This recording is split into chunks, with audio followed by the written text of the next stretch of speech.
Hey everyone, this is your video tour of the instrument room and the other rooms that we'd be using on campus if we were here present.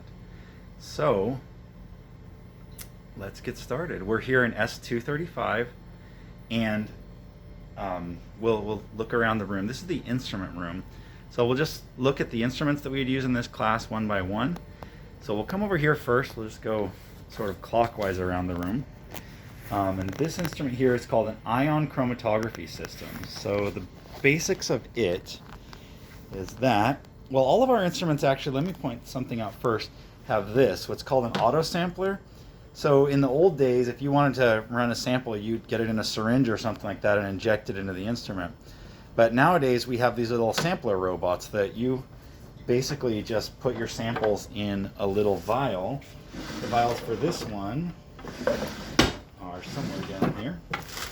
They look like this. Put your sample in a little vial. This one has a little black cap that goes on it. It looks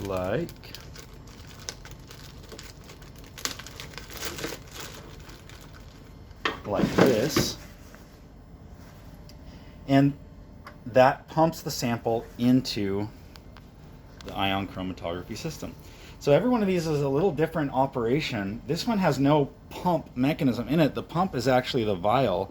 I don't know if you can see this, but it essentially works like a syringe. This cap will be pushed down into the vial, and as it goes, the nozzle on the tip here will be sealed into the top, and so that pump action will actually, just by pushing the cap down to the vial, will actually pump liquid out like a syringe into the system. So then it's pumped through this tube into this 6-port valve. So this is a standard thing you'll see on this type of instrument. And what's happening, so the sample that would be in here would be some kind of water sample, often like a drinking water sample, or could be from a pond or something. And we're looking for ions here. The test we're running right now is for common anions, so like fluoride, chloride, bromide, sulfate, phosphate, nitrate, and nitrite. You can run for really any anion on this type of a setup, but that's what we have the system set up to run for right now. So it pumps, that's a 5-liter vial, but it pumps over here and it fills up this sampling loop here. I don't know if you can see that, which is actually only 25 microliters. And right now that's not in the system. The excess all just goes through the tube and gets dumped down to the waste container, which is down underneath here. But then when the system's ready to inject that particular sample into the system to analyze, it'll switch the valve, and what's happening then is what's called an eluent is up here, is being pumped through the system. It's just DI water. It could be, in our case, we're going to use a carbonate buffer. So it's just going to be some baking soda and some sodium carbonate dissolved in water. So that's being pumped through the system at the whole time. So before the sample's injected, that travels through this tube here, which actually goes down into the body of the machine. Ultimately, it pops out right here. These are pumping modules right here, so it comes down here, goes through pumping modules, pumps through the valve, ultimately pumps through this chamber, which this is just a cover on there. What's in there is what's called a column, and that's where all the magic happens, which I'll explain in a second. And then it goes through what's called a suppressor, and then to this unit, which is called a detector, which reads electrical conductivity, how much electricity is conducted. So we know that in order to conduct electricity through a liquid solution, you have to have ions to be mobile to conduct electricity. So this is what happens. When this system switches, that sample, that water that we're testing, is now carried in with that eluent, in with that carbonate buffer, through the column. The column contains a material that's positively charged.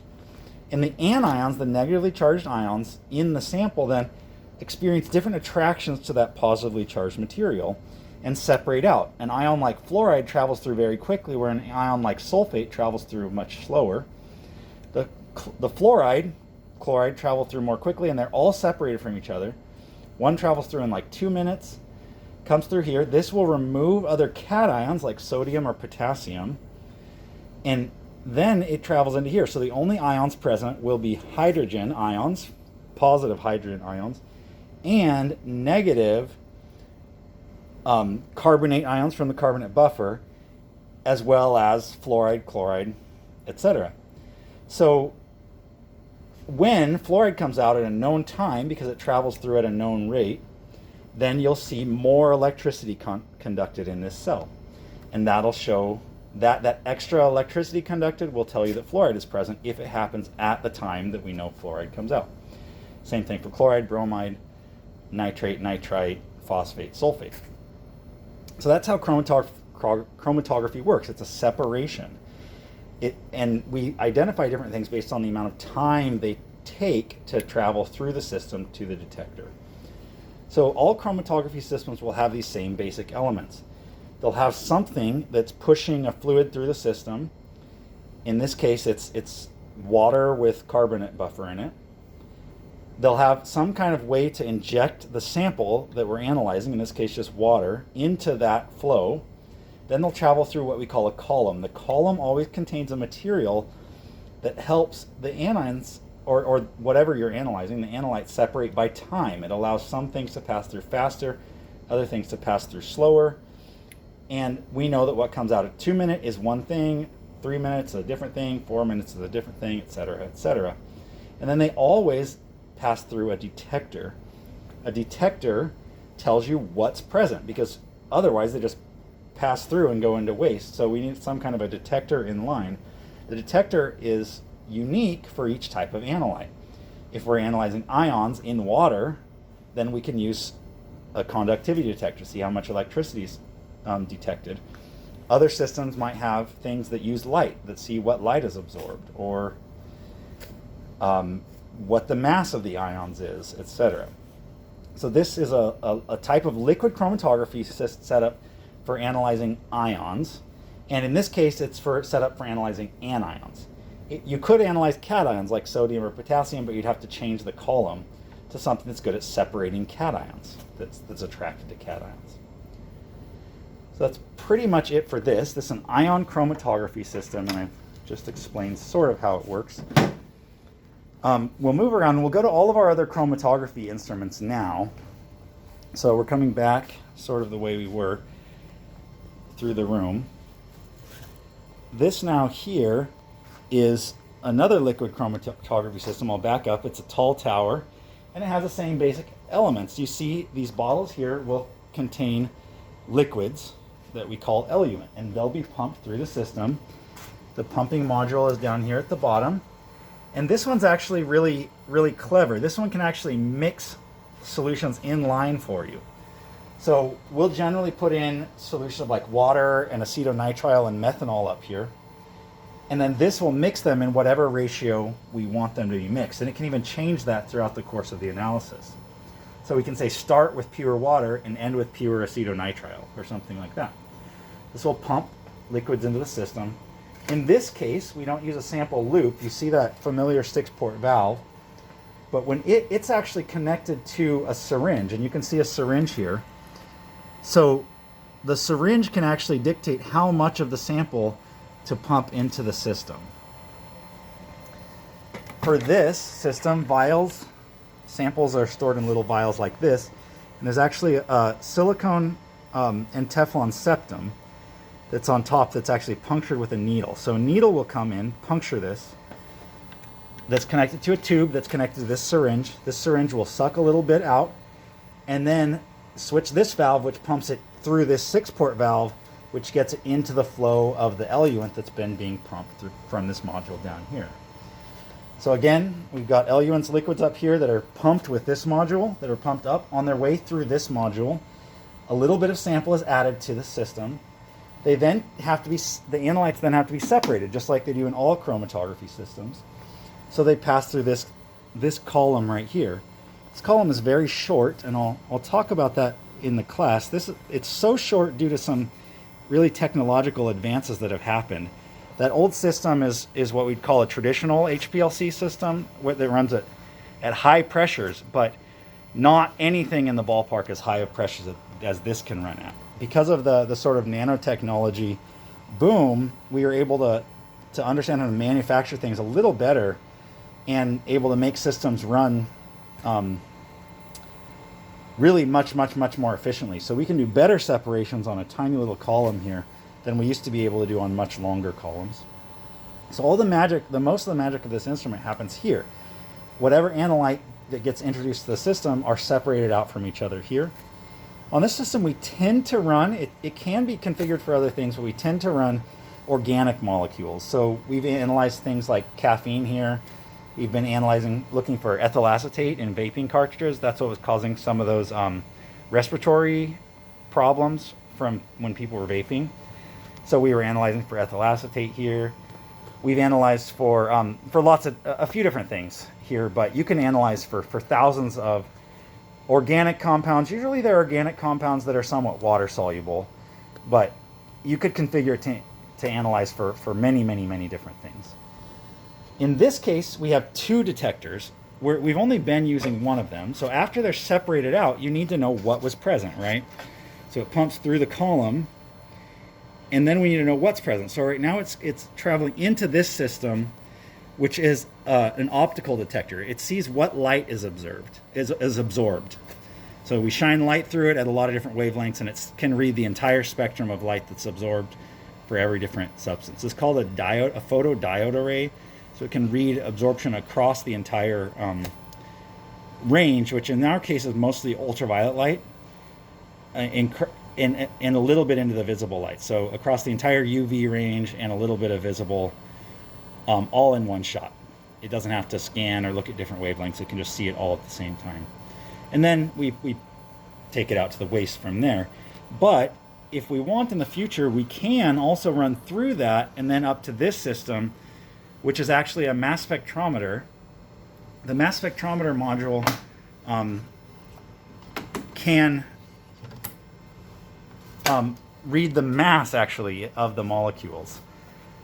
In a mass spectrometer that's operating on liquids, that's using liquids, it's a little bit complicated. You have to turn things into an ion to read their mass. Mass spectrometers have to be reading the mass of ions. They can't read the mass of neutral compounds. So there are some extra steps. This one is called an electrospray ionization system, and I will describe that in the class, but it'll turn it into an ion, it'll shoot it into a vacuum chamber, and ultimately be able to tell you the mass of the ion. So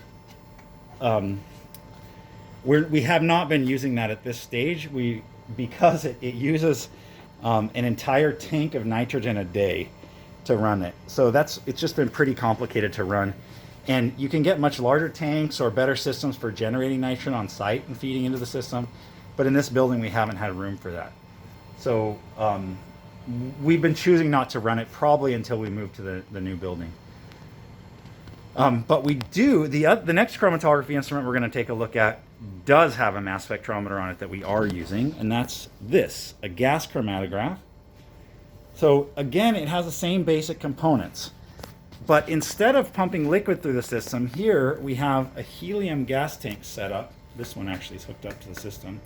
It's pumping gas through the system all the time. So it's always letting gas flow through the system, and the same kind of things happen. We have an autosampler here. This will suck up, we use actually the same vials as the HPLC over there. This will suck up a little bit of the liquid.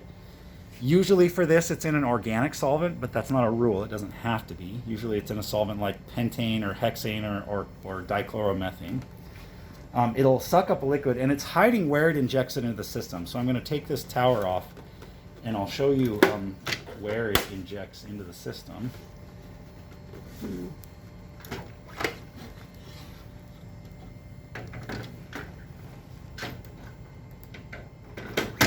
There we go.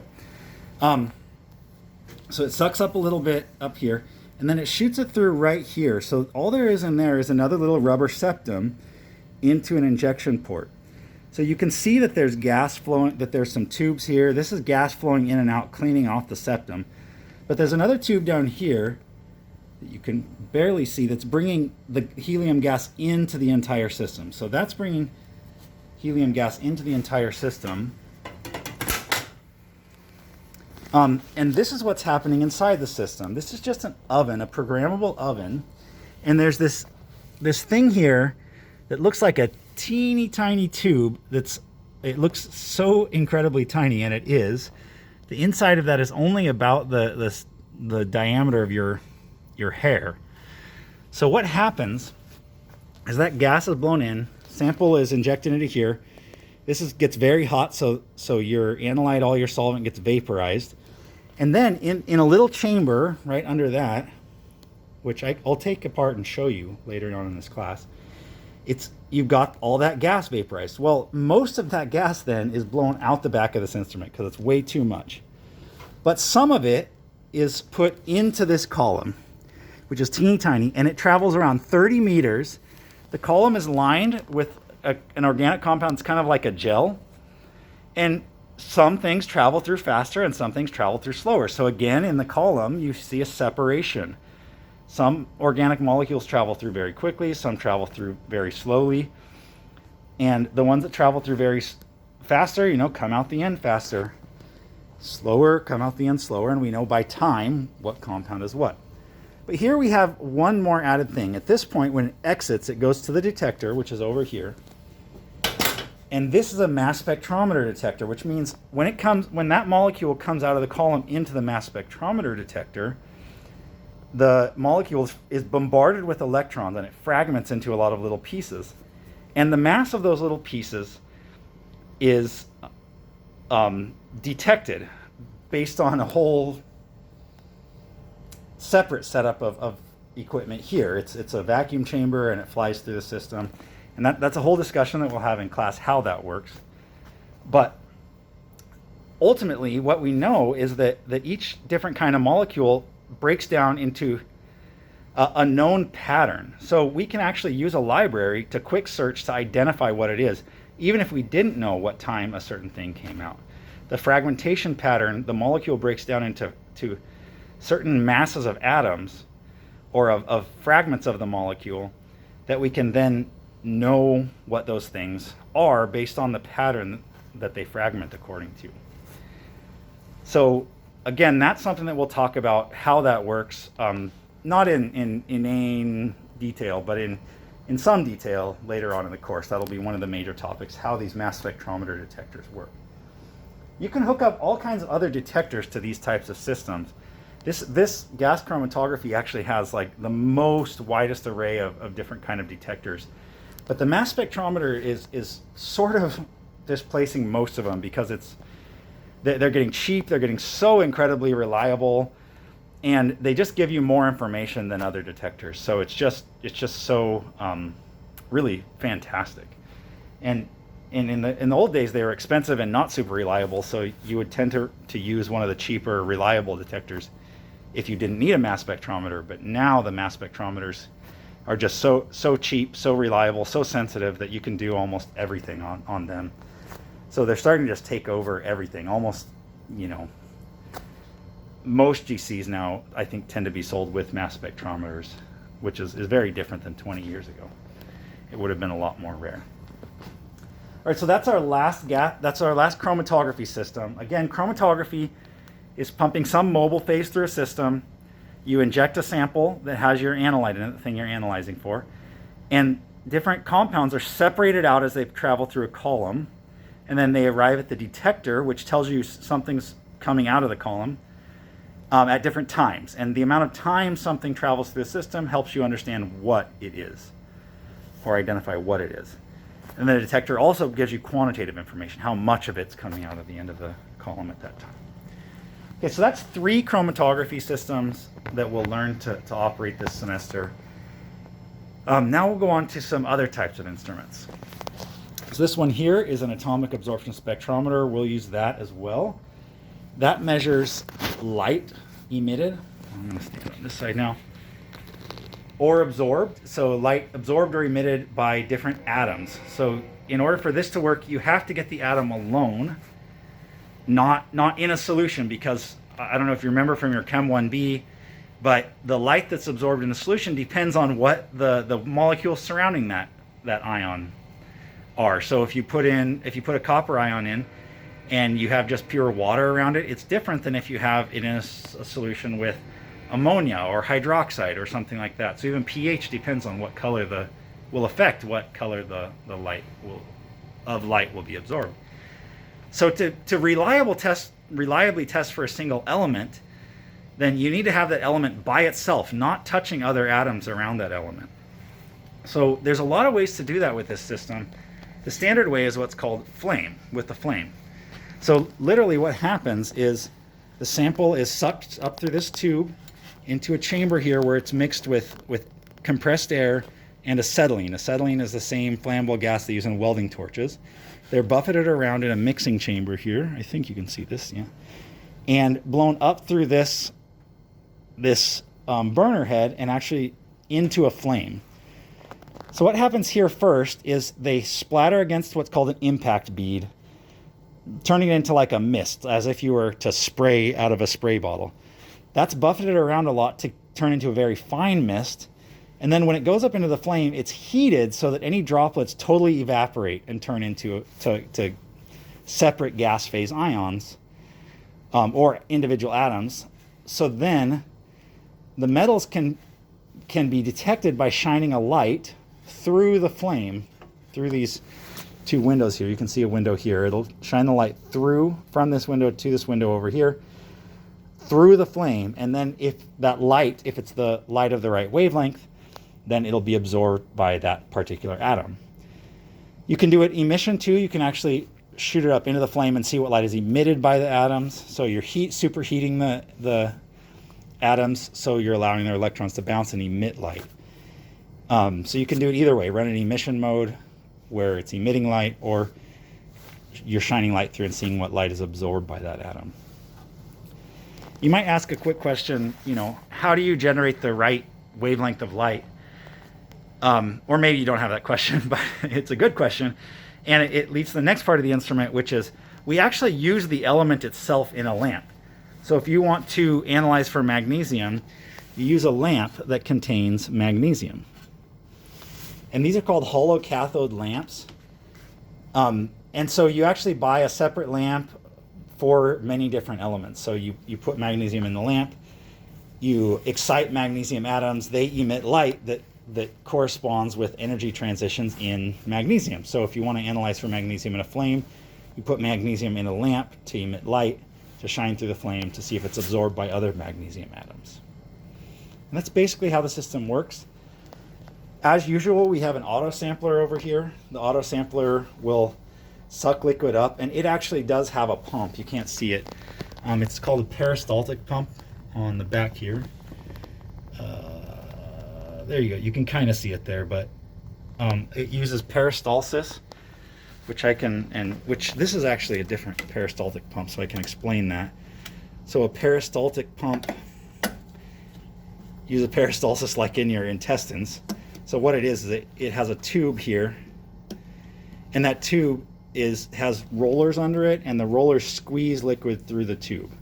So they push the tube up against this and squeeze liquid through the tube. And this is actually bad. I don't know why this was left this way.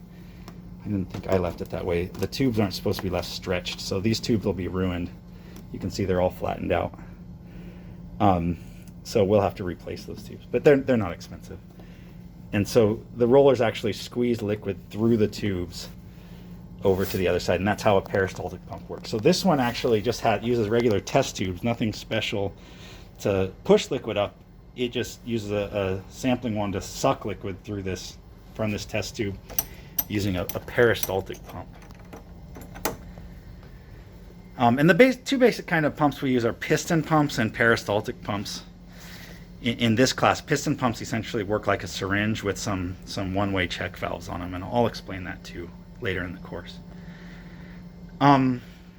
So I was explaining the autosampler. This is actually another kind of a setup for introducing atoms to the flame. So it's possible that the flame actually doesn't usually produce the most sensitive test.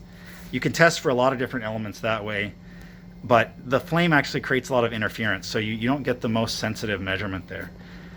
So this is something that you can use for certain elements to do a special way of introducing that element to the flame or to the light path. This particular one is what we used for arsenic. So arsenic can be mixed with sodium borohydride and create arsenic hydrides like ASH3 and ASH5 that if you bubble gas through, the solution will be swept into a gas phase.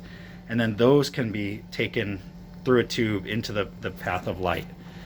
And you can do a really, really sensitive tests for arsenic that way.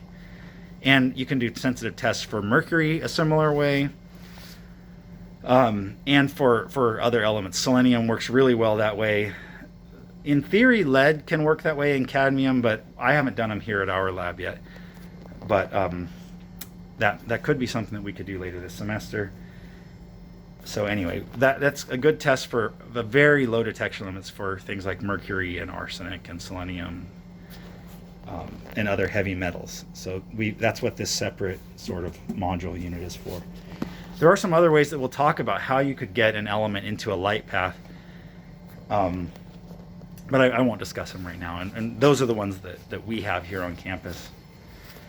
So then our last instrument to come to is this one, and it's called a flow injection analyzer. Sorry, I've got these here because I'm cleaning up a stain on the instrument right now. And this essentially automates a benchtop technique, but it does it in a flow line. So imagine you were in your Chem 1A, 1B class. You probably at some point used an ultraviolet UV vis spectrophotometer. So what you did is you maybe did a test for who knows what, but you might go through a procedure like where you get a beaker and measure some amount of sample into it. Then you add a couple of reagents, it changes color, and then you take that and you pour that into a cuvette and read what light is absorbed by it. So there are lots of tests that were many tests that were done that way in the old days. You can do that with many things, but you can do it with things like ammonia, and that's what we do on this instrument. And the test is basically you react the ammonia with a series of reactants that end up turning blue if ammonia is present. So then you can take that, pour it into a cuvette, read it in a spectrophotometer to see how much light is absorbed at that particular wavelength, and the amount of light absorbed tells you how much ammonia was originally in that sample. So we can do that exact same thing here, but what happens is you put the sample here in an autosampler the same way, test tubes. It uses a peristaltic pump. This is a one big peristaltic pump with a lot of different channels. You can see inside, see the rollers. This bar holds the test tubes down onto those rollers, and so it can squeeze liquid through. So this pump pumps liquid from your samples over here. Then it goes into this system where it mixes with different reagents. So in this first one it's buffered. In this next one, and then it goes through this coil to mix the buffer together with your sample. Then it uses a phenolate reagent here, which is ultimately the thing that forms a color with ammonia. And then it mixes again, and then it mixes with hypochlorite here, which is essentially bleach, which actually then helps the phenolate actually complete the reaction that makes a blue compound with ammonia. And then another ingredient that intensifies the blue color. Then it travels down below this chamber here to a heating block. The tube runs around that, which gets just hot, as hot as you tell it to get. And then it runs into this, which is should look like your cuvette. And that's actually just a flow-through cell that sits in a little spectrophotometer right here. And this particular one is set to read at 630 nanometers, which is the wavelength that is absorbed by that resulting blue compound that ammonia forms. So you could totally do this in a beaker. Just add this ingredient and add this ingredient and add this ingredient until it turns blue. But this one will do it in line in just a couple of minutes. And you can have a lot of samples in line. So every couple of minutes it's popping out with another reading on another sample. And you can just walk away and come back 3 hours later and it's run a ton of samples. It's actually super quick. And you can set it up to run lots of different tests, whatever you know how to do the chemistry for. You can change how many different things it mixes with, how long it mixes, what temperature it heats at, and just all of those factors. It's whatever way you want to set it up. The way you add more or less of a reagent is by choosing a different thickness of peristaltic pump tube. If you use a skinnier one, it'll add less. If you use a thicker one, it'll add more of that. And that's pretty much it.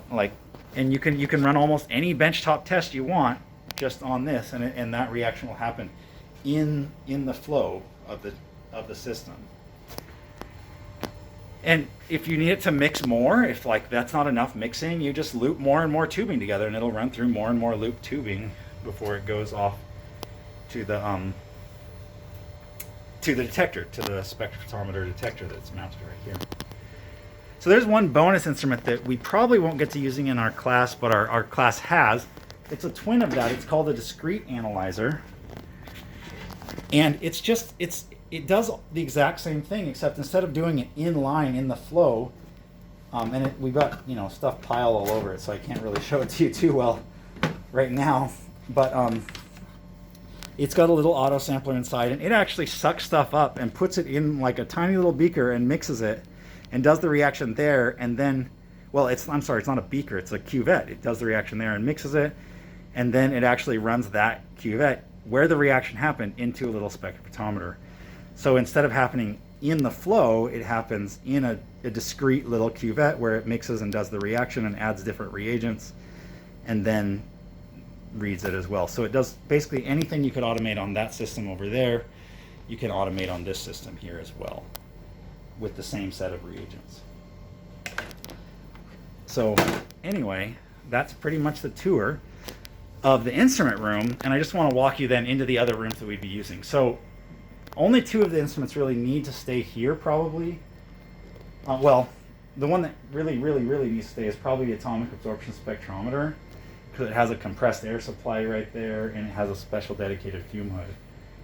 The GC will probably stay because we don't really like to move that GCMS very much. But everything else is ready to move. The HPLC actually has a special cart that it rides on all the time, so we can just roll it in and plug it in, anywhere. The flow injection analyzer is really easy to pick up and move somewhere. And the IC is pretty much the same. It'll be a little bit of a pain, but not too much of a pain. So we're going to pick those three instruments up and spread them out, if we get to meet in person, and spread them out through these other lab rooms. So this is the first one. This is where we normally do our prep work. This is S240. So you can see it. So we'll just put one instrument maybe way over there, one instrument somewhere in the middle. And then this one here is S250. I don't know if the light's going to turn on for me. There we go. And so they're all adjacent right next to each other. So you can see I'm in S250.